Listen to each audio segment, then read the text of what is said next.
शुरुआत सबसे पहले आरजेडी के अध्यक्ष लालू प्रसाद ने साल के शुरुआत में ही सीएम नीतीश कुमार को साथ आने का ऑफर देकर बिहार की राजनीति को गरमा दिया है।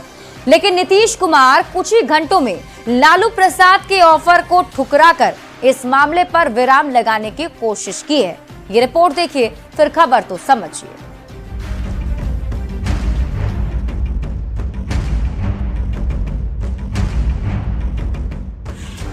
नए साल में जब मौसम सर्द है, तब बिहार में सियासी तपिश बढ़ी हुई है। बात एक बार फिर हो रही है सियासत में बदलाव की। आरजेडी विधायक भाई वीरेंद्र लगातार नीतीश कुमार को साथ लाने का न्योता देते रहे हैं, तो सवाल पूछे जाने पर लालू प्रसाद ने भी कुछ ऐसा कह दिया कि जिस पर बयानबाजी तेज है।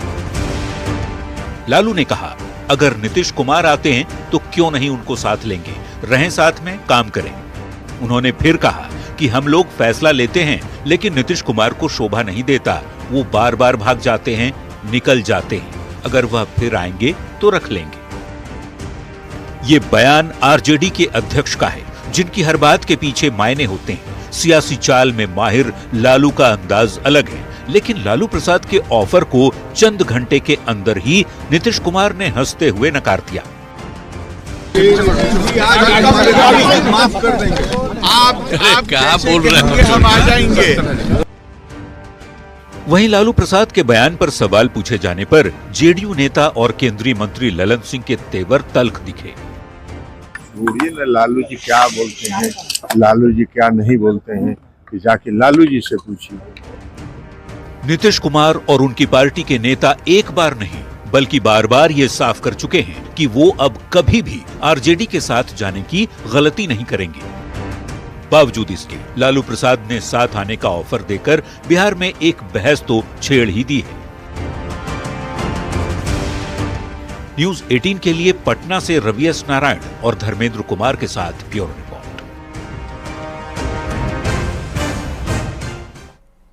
तो लालू प्रसाद ने नीतीश कुमार को साथ आने का ऑफर क्यों दिया, नीतीश कुमार ने ऑफर को क्यों ठुकराया, इसे भी हम समझेंगे।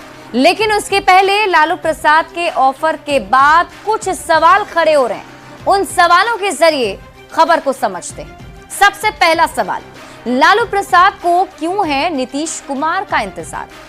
सवाल नंबर दूसरा, नीतीश कुमार पर क्यों डोरे डाल रहा है आरजेडी, क्योंकि लगातार एक के बाद एक बयान सामने आ रहे हैं। क्या नीतीश कुमार के चेहरे के आगे आरजेडी ने सरेंडर कर दिया है। सवाल नंबर चौथा यह है कि एनडीए का चेहरा नीतीश, क्या डर गया है विपक्ष। अब इन सवालों के साथ साथ हम समझते हैं कि लालू प्रसाद के ऑफर के मायने आखिर क्या हैं। तो वोटों के गुणागणित को अगर हम समझें तो उससे यह समझ में आता है। दरअसल आरजेडी को MY समीकरण यानी कि मुस्लिम यादव वोट बैंक वाली पार्टी माना जाता है। जातीय सर्वे के अनुसार बिहार में मुस्लिम आबादी 17.7% है, जबकि यादव की आबादी 14.3% है। अगर आप दोनों को मिला देते हैं तो इनका कुल जो संख्या है वो हो जाता है 32%। अगर 60% वोटिंग भी आरजेडी के पक्ष में हो तो भी इन 32% वोटों से बिहार में सरकार नहीं बन सकती है। ऐसे में अगर लालू प्रसाद के साथ नीतीश कुमार आ जाते हैं, नीतीश कुमार के आने के साथ ही कुर्मी, कुशवाहा, महादलित और महिला वोट बैंक जो कि निर्णायक भूमिका में होती हैं, उनका साथ मिल जाता है।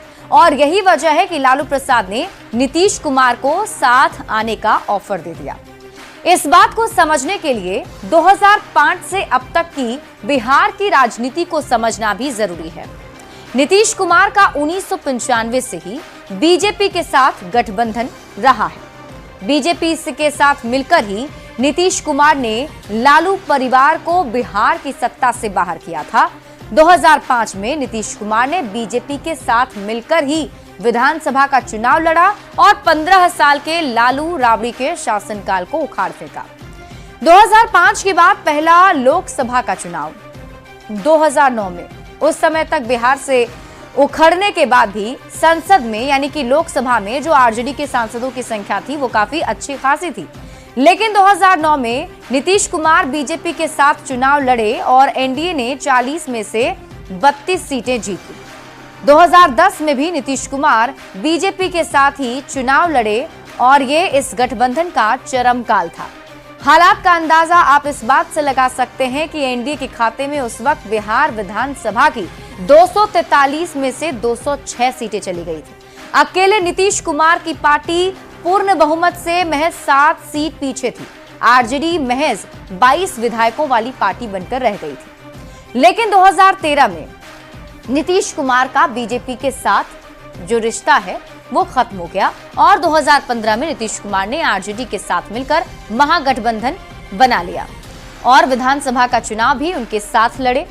नतीजा ये हुआ कि महागठबंधन को बिहार की 243 सीटों में से 178 सीट पर जीत मिली और पूर्ण बहुमत के साथ बिहार में महागठबंधन की सरकार बन गई। लेकिन फिर 2017 में नीतीश कुमार आरजेडी से अलग हो गए। 2019 का लोकसभा चुनाव नीतीश कुमार ने बीजेपी के साथ लड़ा।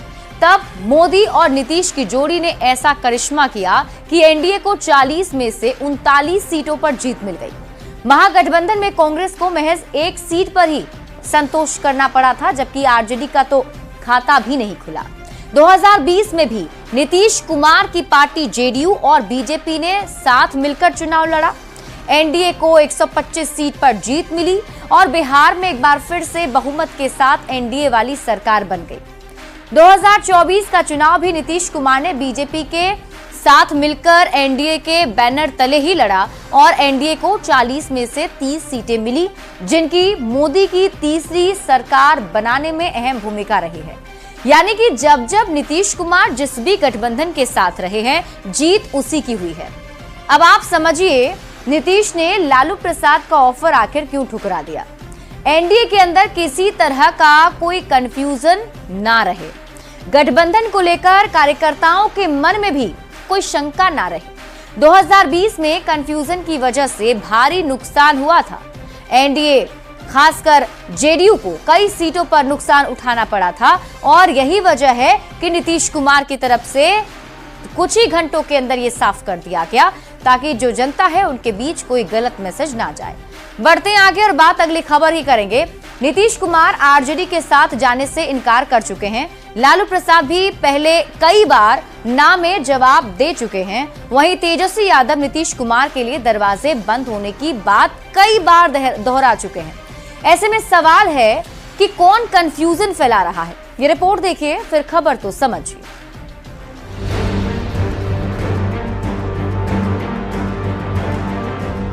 आए दिन नीतीश कहते हैं कि गलती हो गई, अब नहीं दोहराएंगे। हमसे गलती किया 2 बार, हम कभी उन लोगों को साथ किए और फिर बाद में हटा दिए, अब हम कभी इधर उधर नहीं जाएंगे। लालू प्रसाद कहते हैं जहां जाना है वहां जाएं। तेजस्वी यादव बार बार दोहराते रहे हैं कि नीतीश कुमार के लिए दरवाजे बंद हैं। दरवाजा खुला कि बंद है? ये पूछ रहे हैं तो मतलब ही नहीं है, बंद है भाई। ऐसे में सवाल है कि नीतीश को लेकर कंफ्यूजन कौन क्रिएट कर रहा है। पिछले करीब 2 हफ्ते से लोकल मीडिया में, जिसमें बड़ी संख्या में यूट्यूब चैनल हैं, उन पर लगातार माहौल बनते देखा गया कि पाटलिपुत्र की राजनीति में कुछ भी हो सकता है। सोशल मीडिया पर नीतीश कुमार और तेजस्वी यादव की मुलाकात के पुराने वीडियो दिखाकर नई मुलाकात की खबरें दिखाई जा रही हैं। तो क्या ये सब व्यूज पाने के लिए यूट्यूबर्स की ओर से फैलाई गई अफवाह है या फिर इसके पीछे कोई सोची समझी राजनीतिक चाल है?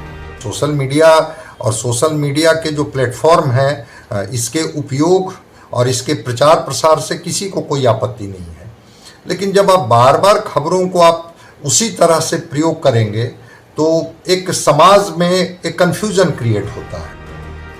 ऐसी खबरें अफवाह से ज्यादा कुछ नहीं है, इस बात पर सबसे पहले मुहर लगाई तेजस्वी यादव ने। आप पत्रकार लोग आप पूछते रहते तो क्या बोलेंगे? आप लोग को ठंडाने के लिए बोले।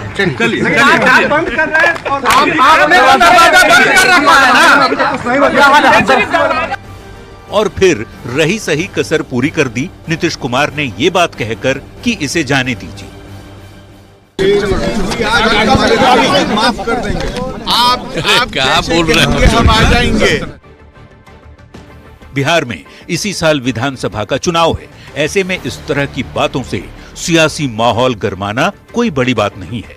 न्यूज 18 के लिए पटना से रवि एस नारायण और शैलेंद्र कुमार के साथ ब्यूरो रिपोर्ट।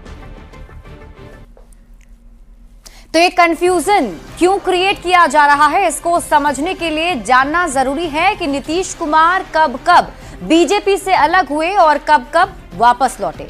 नीतीश कुमार का 1995 से ही बीजेपी के साथ गठबंधन रहा है। बीजेपी से मिलकर ही नीतीश कुमार ने लालू परिवार को सत्ता से बाहर किया था और लगातार 2005-2010 के चुनाव में बम्पर तरीके से जीत हासिल की। लेकिन 2013 में नीतीश कुमार तब एनडीए से अलग हो गए जब नरेंद्र मोदी का बीजेपी की ओर से प्रधानमंत्री पद का चयन किया गया। 2014 का चुनाव नीतीश कुमार ने अकेले लड़ा, लेकिन मात्र एक सीट पर ही उन्हें जीत मिली थी। इसके बाद नीतीश कुमार ने लालू प्रसाद की पार्टी के साथ मिलकर महागठबंधन बना लिया और एक बार फिर से बिहार की सत्ता में उन्होंने वापसी कर ली। लेकिन लालू प्रसाद के साथ नीतीश कुमार का यह संबंध ज्यादा समय तक चल नहीं सका। लालू परिवार पर लगातार लगते भ्रष्टाचार के आरोपों की वजह से नीतीश कुमार 2017 में महागठबंधन से एक बार फिर से अलग हो गए और फिर वो एनडीए में चले गए। 2020 का चुनाव एनडीए के बैनर तले ही लड़े और सरकार उन्होंने बना ली। 2020 के चुनाव में नीतीश कुमार की पार्टी अनुमान के मुताबिक सीटें हासिल नहीं कर पाई और बीजेपी जेडीयू में खटपट की खबर आने लगी। फिर साल 2022 में नीतीश कुमार बीजेपी को एक बार फिर से छोड़कर महागठबंधन में शामिल हो गए। 2024 के लोकसभा चुनाव को लेकर विपक्ष को एकजुट करने लगे, लेकिन जिस तरीके से इंडिया अलायंस में उनकी अनदेखी की गई उससे नीतीश कुमार फिर नाराज हो गए। जनवरी 2024 में नीतीश कुमार एक बार फिर से एनडीए में वापस आ गए और एनडीए को लोकसभा चुनाव में 40 में से 30 सीटों पर जीत मिली। अब नीतीश भी मजबूत हैं और बीजेपी के साथ उनके रिश्ते भी पहले से काफी बेहतर हो चुके हैं और नीतीश कुमार की तरफ से भी ये साफ कह दिया गया है कि वो अब कहीं और नहीं जाएंगे।